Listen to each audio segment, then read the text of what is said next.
Good afternoon everybody, welcome back to the channel. Thanks so much for tuning in again.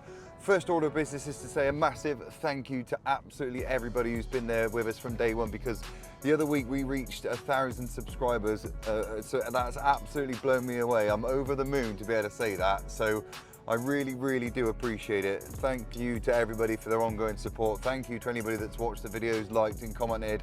It really means the world to us, it does. It's only a little channel where you do this for fun primarily, but to know that we've got to a point where we can sort of monetize it to a certain extent, and to the fact that people obviously are enjoying some of the content, it just makes me really happy to be able to see that. So a massive thank you to everybody involved in that. So today we're going to answer the question, why did I buy an 80,000 mile 2015 Range Rover? Is that not financial suicide? Is that not opening up a can of worms? Well, let me give you the backstory. So I was tasked with buying a new car because we had a 1 Series and it just didn't fit the bill anymore, to be quite frank. We were expecting a child and I wanted something that was just going to make life easier, something I could throw all the stuff in, that had plenty of room inside, that was versatile, comfy, smooth, quiet. So I was waiting for something to come in work essentially, because I work in the motor industry and picking something up trade or part exchange was definitely going to be the way in. I never thought I'd be in a Range Rover for that sort of money though, because we set ourselves a budget of around £300 a month, give or take. And this car came in and it worked just a little bit over that threshold, but still came in. I mean, the car was sub £20,000, and I thought, you know, when it came in, I thought, God, do I want to entertain a Range Rover? Do I want to deal with the potential stress that they come with and issues that they come with? But you know, I've had them before, touch wood, got away with the last one, didn't have any issues in the 14-month I owned the last one, and I thought, you know, looking at this one's history, and I'm fortunate enough, like I say, to work in the industry, so I could get the car up on the ramp, get it inspected, get it checked out, and to be honest, it was a really nice example, really clean, genuine example. New engine from Land Rover at 3 years old, and that rings alarm bells to somebody because it's ridiculous. But me knowing what I know, I took that as a positive, because chance would say it shouldn't need another one, should it? Not for a decent amount of time anyway. But anyway, the car checked over all okay. The service history is excellent. New engine from Land Rover, 3 years old. It ticks all the boxes for me. And in terms of value for money, I just couldn't compare it to anything. What could I possibly compare this car to for that sort of money that ticked the boxes that I wanted? I'd be looking at things like X5s, but I couldn't get a comparable one for the money. Maybe even an X3. Don't like them as much, not got as many creature comforts, not as big, not as refined. Then I was considering things like estate cars, again, not as big, definitely not as prestigious, I don't think. You're not going to get an estate car that packs this much punch in terms of equipment and feel and road sense as this for that sort of money. Definitely not. So it just blew all the other options out of the water, and that's why I ended up with it. Now listen, I know personally, and from being in the industry as well, the problems that Range Rovers can cause, but I've done videos on this, so feel free to check them out. I'll put links in the description.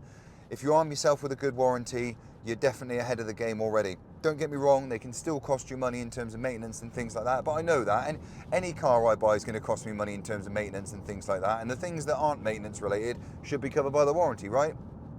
Exactly. So that was my mindset. Plus I do love them, I really do. And look at what you get for the money. A Range Rover Sport. This car one day was almost £80,000 new. And I would struggle to compare it even now.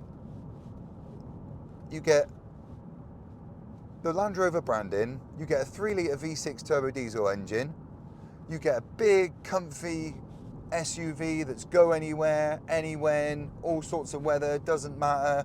It's got loads and loads of room. I can get the family in, the rear seats move back and forward, it's got the 7-seat option if I want it, the boot's massive, the equipment level's great, it's got things like DAB and cruise and heated seats, heated front windscreen, one of my favourite things, nav, albeit the entertainment system's quite outdated, yeah, memory seats, folding this, electric tailgate, all sorts, they're just riddled with features.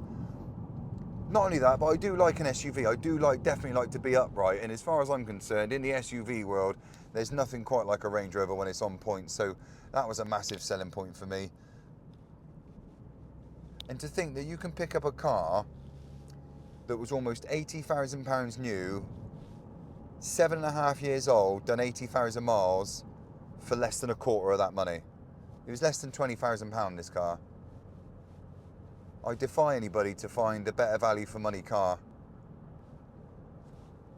Not considering, you know, the potential stress levels you might encounter and experience if the car goes wrong, because they obviously are more susceptible than a lot of cars to go wrong, because there's more on them to go wrong. They're very complex cars and they're riddled with features. But look, like I say, we won't cross that bridge again. We've got the warranty in place, so that's not a worry of mine. A stress it will be if something big goes, yeah, fine, but that's the roll of the dice with most modern cars these days. But when you compare this to like the facelift version, for example, that was double the money, and yeah, it's got a few nice differences. The tail lights are different, the bumpers are different, the headlights are different, the infotainment system's slightly different. Yeah, fine, I get it. I would definitely like a facelift version. They definitely look better, and they're definitely a better place to be inside. But is it double the money better? Not to me. And in my circumstance, I couldn't afford it anyway. So that is, in a nutshell, really why I bought the Range Rover, because the value for money that it represents on its own, not factoring in the boxes that I wanted to tick, it just made it an absolute no-brainer. And you know what, 9, 10 months down the line, I've done 9,000 miles in this car, and I don't regret it for a second. I still think I've absolutely nabbed a bargain. I really, really do. If I could go back in time, I would make the exact same decision again, especially knowing what I know now. Have I experienced any problems with it yet?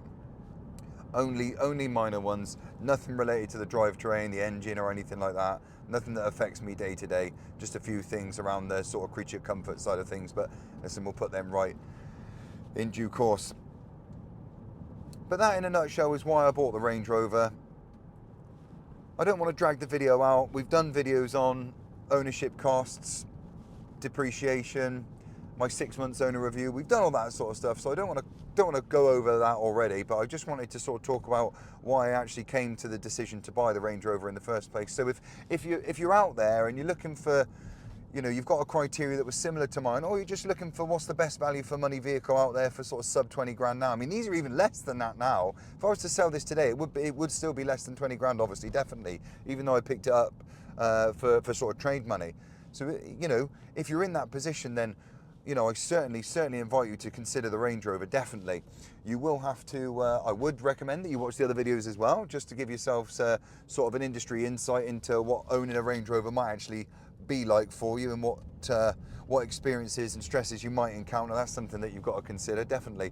But if you want to talk about pure value for money, I still cannot think of a car that trumps it. I can't.